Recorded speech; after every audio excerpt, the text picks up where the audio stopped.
puede ordenar a un sentimiento, piénselo. Así que la clase de amor de la cual estoy hablando no es un sentimiento, ni una emoción, ni una incontrolable pasión. No sé de dónde la gente ha sacado la idea de que el amor es algo que nos sucede, que somos víctimas del amor, que nos enamoramos y ese enamoramiento simplemente sucede como por generación espontánea. La Biblia dice, maridos, amad a vuestras mujeres. Por favor, note que esto no es una sugerencia, es una orden, porque el amor verdadero tiene que ser una decisión y una conducta. Usted puede escoger el amar, y cuando así lo hace, el amor no es primordialmente un sentimiento, sino algo que usted hace. La razón por la cual estamos tan confundidos en este mundo y en este asunto es que usamos una sola palabra para el amor. Los griegos eran más exactos y tenían varias palabras para hablar del amor. Por ejemplo, la palabra eros, raíz de palabras como erotismo, erótico, dan a entender la clase de amor que un hombre puede sentir por una mujer, y viceversa, y eso está bien. De hecho, es maravilloso, pero no es de eros de lo que estoy hablando. Aunque debemos amar a todos, no amamos a todos en forma erótica, y ni siquiera tengo que elaborar en este punto. Otra palabra griega para amor es fileo, que abarca lo que es el amor fraternal, la amistad, el compañerismo, la camaradería. En varios países del mundo hay ciudades que se llaman Filadelfia, o sea, amor fraternal. Y eso es muy positivo. Pero quiero centralizar mi mensaje en la palabra ágape, que tiene que ver con el amor divino, cómo tenerlo, cómo darlo, cómo recibirlo. Si usted quiere exhibir un diamante, lo pondrá sobre un terciopelo negro. Entonces podrá apreciar ese diamante en toda su exquisita belleza y perfección. ¿Sabe qué eso hace Dios con el amor ágape? Lo pone sobre el terciopelo negro de las obras de la carne. Veamos Gálatas 5, empezando en el verso 19. Y manifiestas son las obras de la carne, que son adulterio, fornicación, inmundicia, lascivia, idolatría, hechicerías, enemistades, celos, iras, contiendas, disensiones, herejía, envidias, homicidios, borracheras, orgías y cosas semejantes a estas. Note que todas estas cosas que el apóstol menciona son totalmente opuestas al amor. Y Pablo continúa diciendo, los que practican tales cosas no heredarán el reino de Dios. Ahora, si usted puede relacionar su nombre con esta lista, si ese es su estilo de vida, si eso es algo que usted practica voluntariamente, a menos que usted se arrepienta y busque el perdón de Dios, su camino tiene un destino final, el infierno. La palabra de Dios es completamente clara y tajante al respecto. Los que practican tales cosas no heredarán el reino de Dios. Y eso es lo que Dios dice. Esto no significa que usted como creyente no tropezará ni caerá.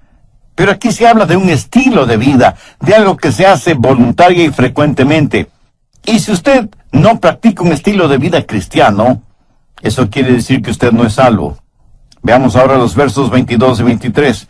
Mas el fruto del Espíritu es amor, gozo, paz, paciencia, benignidad, bondad, fe, mansedumbre, templanza. Contra tales cosas no hay ley.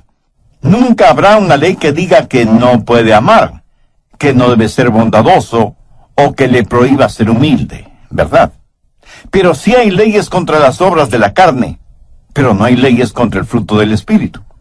Hay 9 cualidades en el fruto del Espíritu y vamos a estudiarlas tanto como nos sea posible. Pero no solo que vamos a ver el fruto del Espíritu, sino que nos vamos a examinar a nosotros mismos para saber si somos en realidad cristianos espirituales y maduros.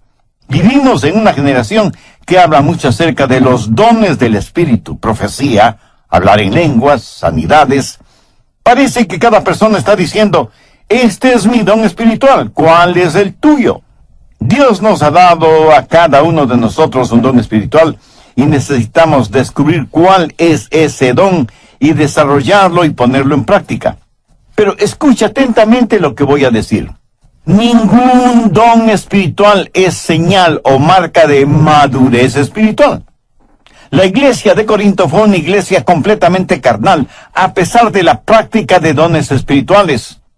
Si yo quiero saber cuán madura es espiritualmente una persona, jamás examino sus dones, examino sus frutos, porque la marca de la madurez espiritual no está en el don, sino en el fruto.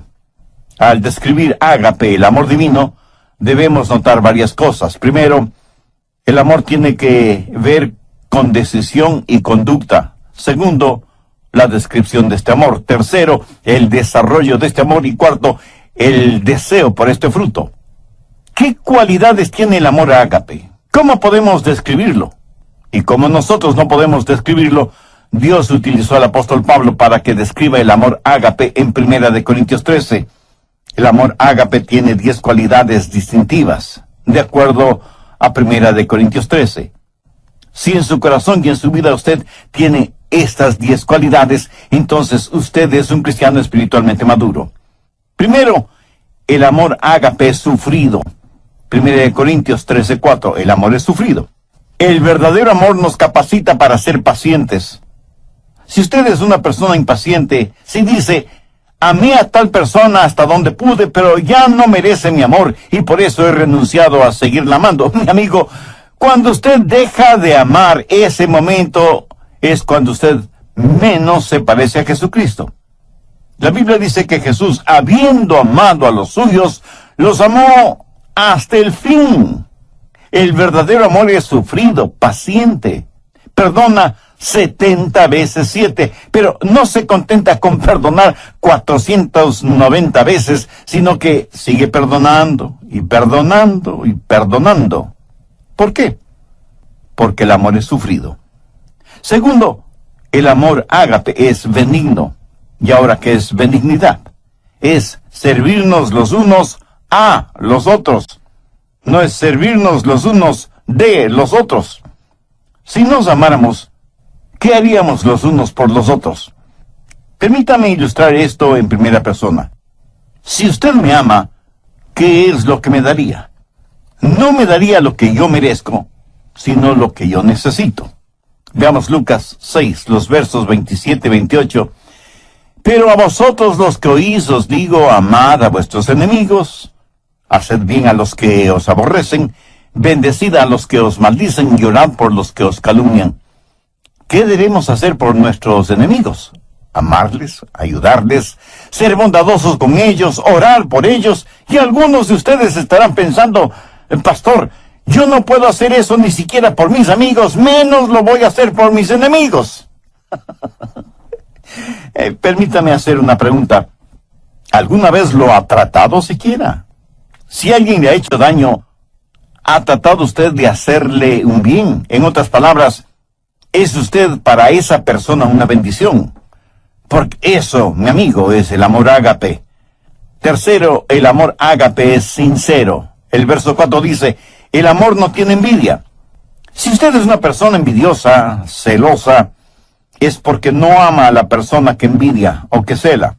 Si usted me envidia o yo le envidio, es porque ambos queremos las cosas que el otro tiene. Si yo quiero algo que es suyo, no me regocijaré de que usted lo tenga. Eso no es amar con sinceridad, así como no lo es que me disguste sobremanera cuando usted es alabado, cuando considero que su ganancia es mi pérdida. ¿De qué amor sincero podría estar hablando? El amor verdaderamente sincero se regocija cuando los demás son bendecidos y prosperados. Cuarto, el amor ágape no es jactancioso, más bien le capacita para que sea humilde, para que no sea vanidoso ni prepotente, ni mire a los demás por encima del hombro. La Biblia dice que no debemos considerarnos más que los demás. Busque Proverbios 21:4. Altivez de ojos y orgullo de corazón y pensamientos de impíos son pecado. El orgullo y el genuino amor no pueden habitar en nuestro corazón al mismo tiempo. No podemos ser vanidosos y bondadosos a la misma vez. Una persona llena de egoísmo y orgullo jamás puede ser una persona llena del amor ágape. Sabe que las personas orgullosas son además argumentativas. La Biblia dice que solo por el orgullo viene la contención. ¿Sabe cuál es el problema en los hogares cuando hay argumentos y contenciones? que se están enfrentando nuestros egoísmos y nuestros orgullos, y ninguno quiere perder. Quinto, el amor ágape es considerado. Verso 5. No hace nada indebido. ¿Sabe lo que eso significa? Significa que el verdadero amor es cortés, gentil. Cuando una persona hace lo indebido, es una persona tosca, ruda. Y todos conocemos a personas así, ¿no es cierto? Empujan para pasar, nunca piden permiso ni disculpas, se meten a la fuerza, desconocen las palabras por favor y muchas gracias. Lo triste y lamentable es que hay muchos cristianos que son así. ¿Qué es la cortesía? Pues no es nada más que la demostración del amor en las cosas pequeñas o aparentemente insignificantes. ¿Y quién no tiene amor en las cosas pequeñas? ¿Cómo podría tenerlo en las cosas grandes? Cuando usted encuentra a una persona ruda, tosca, tenga la seguridad de que ha encontrado a una persona que no conoce el amor. Una persona que no puede ser el reflejo del Señor Jesucristo, quien fue humilde y gentil, y siempre pensó primero en los demás. Sexto, el amor ágape es un amor que se niega a sí mismo. Mire lo que dice el verso 5. No busca lo suyo. Nunca dice, yo primero, o yo conozco mis derechos. Escúcheme, cuando usted oye a una persona decir que conoce sus derechos, tenga la seguridad de que no está hablando motivada por el amor. Permítame decir una cosa muy importante. Cuando usted recibió al Señor Jesucristo y fue salvo, usted perdió todos sus derechos. Porque ¿qué derechos tiene una persona muerta? Usted está crucificado con Cristo. Ha sido comprado por un precio. Ahora pertenece a Jesucristo. Y ahora sus derechos son los derechos de Jesús. Y Él es quien le ordena amar. Usted ya no puede buscar lo suyo. Debe procurar el honor y la gloria para Jesús y el bienestar de los demás. Ese es el genuino amor que no busca lo suyo.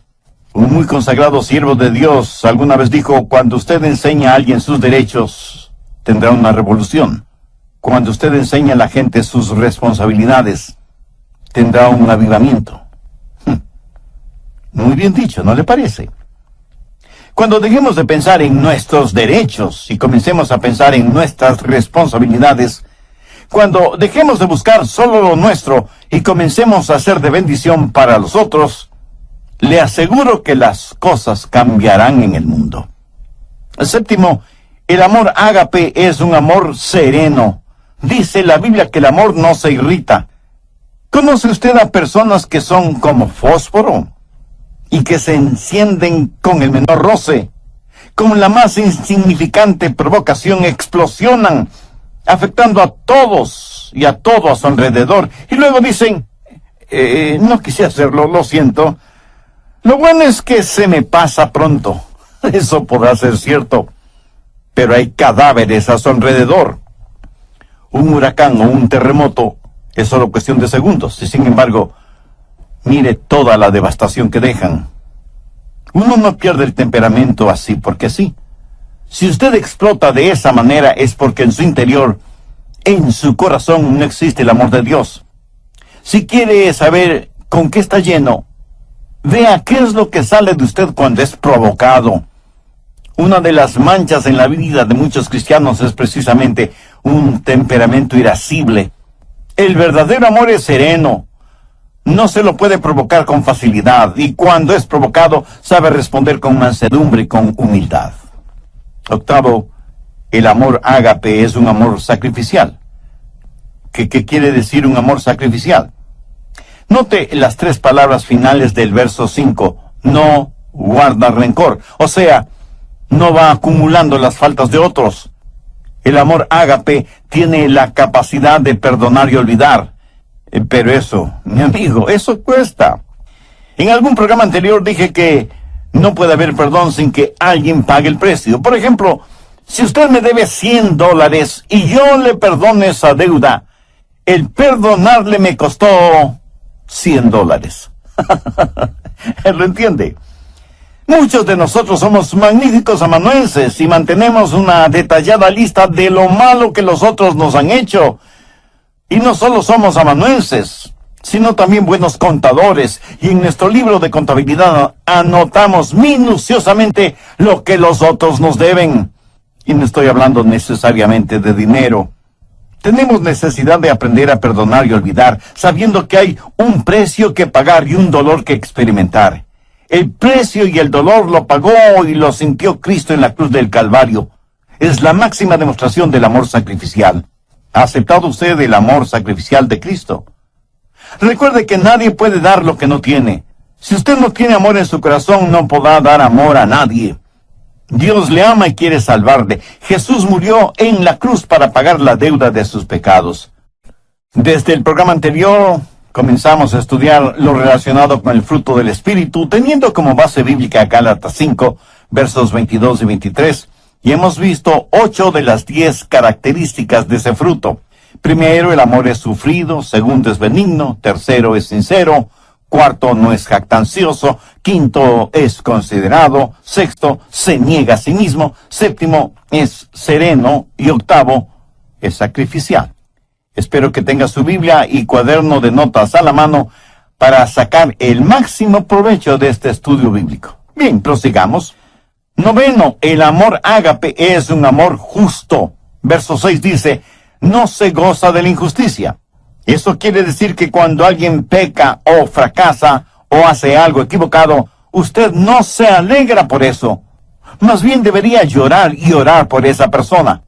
¿Sabe usted que el chisme es un pecado? ¿Por qué? Porque la persona chismosa se regocija en su iniquidad. Cuando escuchan algo negativo acerca de otra persona, casi no pueden esperar para contárselo a otras personas. Se parecen a la mujer que dijo, mi lema es, nunca digas algo acerca de otra persona, a menos que sea algo que valga la pena chismearlo. Y aunque por lo general creemos que las mujeres son las chismosas, permítame decirle que conozco hombres que son chismosos. Se regocijan y parece que hasta aman la chismografía. Son diseminadores de malas y falsas noticias. Se regocijan de la injusticia. Ahora escúcheme, no estoy diciendo que debe hacerse el desentendido frente al pecado, porque eso es imposible. El pecado tiene que ser enfrentado, pero no se regocije de la injusticia. Y antes de que usted diga algo negativo de otra persona, hágase las siguientes preguntas. Primera, ¿sé que eso es verdad? Segunda, aun si fuera verdad, ¿es necesario que lo diga? Tercera, y si lo digo, ¿cuál es mi verdadera motivación al decirlo? El amor ágape no se goza de la injusticia. La Biblia no habla de un amor ágape chapucero, que simplemente ignora el pecado. No habla de un amor que siente cierta pena por la otra persona. Cuando usted sabe que otra persona está emocionalmente herida, cuando escucha que otra persona ha fracasado, ¿cómo reacciona? Hace poco conocí a un hombre que al saber del pecado de uno de sus amigos, cayó de rodillas, puso su rostro en el suelo y lloró intensamente por su amigo que había caído en pecado. Eso es empatía, no solamente simpatía. Eso es el tener el corazón quebrantado por el pecado de otros. Décimo, el amor ágape es un amor sufriente. Verso 7. Todo lo sufre, todo lo cree, todo lo espera, todo lo soporta. Esto de ninguna manera significa que el amor ágape se lo cree todo. Más bien quiere decir que el verdadero amor lo puede enfrentar todo, que no hay límites para su fe. Pero cuando usted ama, hay una carga que debe llevar, y desde ese punto de vista es un amor sufriente. La gente quiere saber por qué los seres humanos sufren. Algunos porque han perdido su fe en Dios. Dicen, ¿por qué Dios permite que los humanos sufran? Si Él es un Dios que todo lo sabe y todo lo puede, ¿por qué no detiene o elimina el sufrimiento? Escúcheme, Él pudo haberlo hecho. ¿Sabe cómo? Pues no creando a los seres humanos, o creándolos sin libre albedrío. Pudo habernos hecho robots, como una máquina tecnológica. Pero hubiera significado no tener ningún compañerismo con nosotros. Porque, verá, cuando Dios nos creó, corrió un divino riesgo. Él sabía lo que nosotros le íbamos a costar. Exactamente lo que sucede con padres que procrean hijos. ¿O usted cree que esto de tener hijos es como comerse un pastelito de manzana? Mi amigo, tener hijos cuesta no solo en términos monetarios, sino también espirituales y emocionales. Y aunque usted no lo crea, de una u otra forma, nuestros hijos nos romperán el corazón. Dios sabía lo que iba a costar cuando nos creó y nos dio la capacidad de elegir. Y elegimos pecar. Cuando nos dio la capacidad de decir sí, también nos dio la capacidad de decir no. Para que un ser humano escoja a Dios, debe querer escoger a Dios. ¿Lo entiende? Dios nos dio ese libre albedrío, nos hizo de esa manera, pero al mismo tiempo Dios sabía que iba a sufrir. Cuando Dios escogió amar, escogió también el sufrir. Y alguien me preguntará, Pastor, ¿puede Dios sufrir? Permítame responder con una pregunta. ¿Sufre usted como padre cuando su hijo hace algo equivocado? Piénselo bien antes de contestar. La historia del hijo pródigo en el capítulo 15 de Lucas enseña que cuando un padre terrenal tiene un hijo rebelde, sufre. De la misma manera, cuando nosotros hacemos algo equivocado, nuestro Padre Celestial sufre. En Efesios 4:30 leemos, no contristéis al Santo Espíritu de Dios. ¿Lo ve? Nosotros podemos contristar al Santo Espíritu de Dios. Un aparato electrodoméstico, cuando se daña, le puede molestar. Pero solo sus hijos le pueden contristar, entristecer. Aunque muchos de ustedes a lo mejor ven este punto al revés. Pregunto, ¿puede alguna parte de nuestro cuerpo dolernos sin que nuestra cabeza lo sepa? ¿Quién es la cabeza de la iglesia? El Señor Jesucristo. Cuando su cuerpo, o sea, la iglesia, sufre, no sufre el Señor Jesucristo. Cuando Pablo se encontró con Jesús en el camino a Damasco, ¿qué le dijo Jesús? Saulo, Saulo, ¿por qué me persigues? La respuesta de Pablo, si el asunto no fuera tan serio, sería casi infantil. Le dijo que no le perseguía a él, a Jesús, sino a los cristianos. Escúcheme, cuando usted persigue al cuerpo, también persigue a la cabeza. Cuando el cuerpo sufre, la cabeza sufre, y Jesús fue perseguido. Cuando una novia es infiel, impura, y no le presta ninguna atención al novio, ¿cree usted que el novio sufrirá? Le puedo asegurar que sí. ¿Quién es la novia? La iglesia. ¿Quién es el novio? El Señor Jesús. Cuando la novia sufre, el novio sufre también. Y cuando el novio decide amar a la novia, también decide sufrir. Y algunos dirán, pero Dios es Dios. Él no tiene que sufrir. Ciertamente, Él no tiene que sufrir, pero Él escogió sufrir. ¿Por qué? Déjenme ilustrar este punto. Suponga que usted y su cónyuge van a tomar las vacaciones soñadas toda una vida. ¿Será su segunda luna de miel en una de las islas de Hawái? Suponga que alguien les ha provisto un precioso condominio en la isla, a la orilla de una fabulosa playa, pero asimismo suponga que no tienen suficiente dinero para hacer todo lo que quieren hacer. Pero ya están ahí, dispuestos a disfrutar a plenitud del sol, la playa, el mar, las palmeras, la música y la deliciosa comida. Suponga que más o menos a las 6 horas de estar en la isla, en el continente, uno de sus nietos es golpeado por un automóvil y las preguntas surgen de inmediato. Debemos llamar a los abuelos para avisarles. Debemos interrumpir sus tan anheladas vacaciones.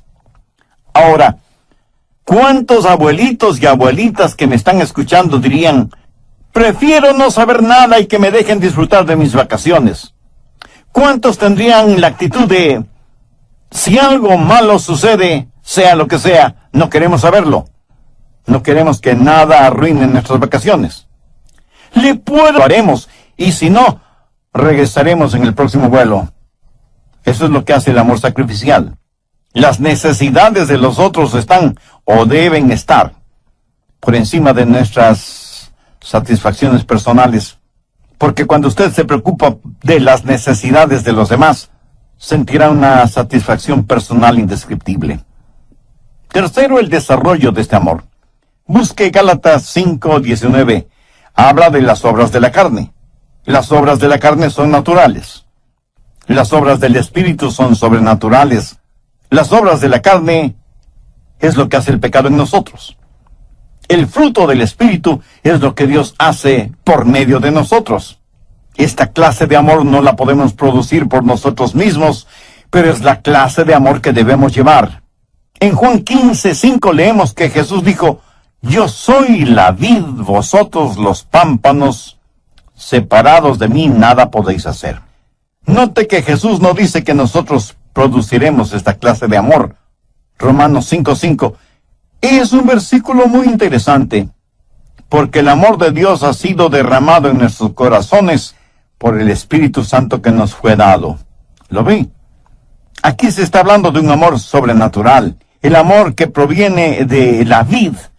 Se esparce en los pámpanos y produce el fruto. ¿Lo entiende? Usted no produce el fruto, solamente lo lleva. Yo nací y fui criado en la Florida, tierra de frutos cítricos por excelencia. En casa teníamos árboles ornamentales de naranjas agrias. El fruto era imposible para el paladar, pero los árboles eran hermosos. Y se necesita mucha paciencia y mucha...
trabajo para lograr que al fin esos árboles de naranjas agrias produzcan naranjas dulces. Ahora suponga que usted tiene un árbol de naranjas agrias, pero quiere que dé naranjas dulces. ¿Qué puede hacer? Bueno, podría podar el árbol. ¿Piensa que eso es suficiente para tener naranjas dulces? No. Entonces se le ocurre una idea genial. Va a trasplantar el árbol, lo va a trasplantar de un lado del terreno al otro lado. Como aplicación diré que muchos trasplantan el árbol de sus vidas de una iglesia a otra iglesia, pero siguen siendo cristianos agrios. Y el cambiar de membresía es como cambiar un cadáver de una tumba a otra. Perdonen esta comparación, así un poco esquelética. Como el cambiar el árbol de naranjas agrias de un lugar a otro no produce naranjas dulces, ¿qué más puede hacer? Bueno, pues ponerle nueva tierra, con bastante abono orgánico, no químico, cuidar el nivel de humedad de la tierra, que no le falta agua ni fertilizantes, y por último, cambiarle de nombre. Ya no se llamará árbol de naranjas agrias, sino árbol de naranjas dulces. Y para ayudarle al árbol a que produzca naranjas dulces, usted amarra en sus ramas varias deliciosas y dulces naranjas, esperando que esas ricas naranjas motiven al árbol a dar naranjas dulces. Y muchos de ustedes me dirán con toda razón que nadie, por ignorante que sea en cuestión de árboles frutales, haría una tontería así. Mi amigo, no es asunto de trasplante, ni asunto de podar el árbol, ni de fertilizarlo, ni de cambiarle de nombre, ni de amarrar en sus ramas buenos frutos, que solo serán decorativos. Es la naturaleza del árbol la que debe ser cambiada. Cuando ese árbol sea injertado en un árbol bueno, la naturaleza de ese árbol será cambiada, porque recibirá una naturaleza que no es la suya propia, pero tendrá que aprender a llevar el fruto de su nueva naturaleza. La Biblia dice que cuando somos salvos, somos participantes de la naturaleza divina. La naturaleza de Dios viene a nosotros. Pero esta es la clase de amor que no es el fruto de las obras de la carne, raíz de amargura, sino que es el fruto del Espíritu, es la naturaleza del Dios Todopoderoso que ha sido injertada en usted, en mí, en nosotros. Cuarto, el deseo por este fruto. ¿Para qué sirven las frutas? Pues para comérselas, y mientras más frescas y al natural, mucho mejor. ¿Han notado que las frutas despiden una fragancia extraordinaria? Uno puede reconocer una fruta solo por el olor, aún antes de mirarla o palparla. Imagínese ahora la bendita fragancia del fruto del Espíritu. ¿Sabe lo que el mundo necesita este mismo momento? Algunos de inmediato me dirán, el mundo necesita paz, bienestar económico, buena salud, progreso científico, etcétera, etcétera. Y aunque todo eso es verdad, el mundo lo que más necesita, sin embargo, es la realidad del fruto del Espíritu. Esa es la única manera de amar y ser amado. Cuando usted permita que el Señor habite en su humanidad y demuestre su deidad a través suyo, no será un amor humano el que usted exhiba, sino que será un amor divino. No será su vida la que viva, sino la vida de Jesús en usted. Su vida tendrá la fragancia de nuestro Señor Jesucristo. Anote al margen Efesios 5:2. Andad en amor, como también Cristo nos amó y se entregó a sí mismo por nosotros, ofrenda y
sacrificio a Dios en olor fragante.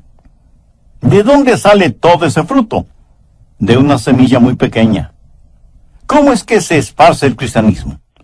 Cuando entendamos que la semilla está en el fruto, cuando empecemos a vivir Gálatas 5:22 y 23, más el fruto del Espíritu es amor, gozo, paz, paciencia, benignidad, bondad, fe, mansedumbre, templanza, entonces empezaremos a reproducirnos. Permita que el Espíritu de Dios hable a su corazón ahora mismo. Usted puede ya ser salvo, pero ha caído, ha tropezado, y se ha vuelto tan carnal que ha dejado de llevar su fruto espiritual. En Lucas 6, versos 44 y 45 leemos, porque cada árbol se conoce por su fruto, pues no se cosechan higos de los espinos, ni de las zarzas se vendimian uvas. El hombre bueno del buen tesoro de su corazón saca lo bueno, y el hombre malo del mal tesoro de su corazón saca lo malo, porque de la abundancia del corazón habla la boca. ¿Quiere orar una sencilla oración conmigo? Mi oración es solo para guiarle. Pero anhelo que usted ore con sus propias palabras, las puede decir en voz alta o en voz baja, o puede orar silenciosamente en su corazón, pero ore con fe, con confianza, con convicción. Diga, querido Dios, cuán lejos, pero cuán lejos estoy de exhibir en mi vida el fruto del Espíritu. Tengo necesidad de injertarme en tu vid. Tengo necesidad de tu misericordia. Señor Jesús,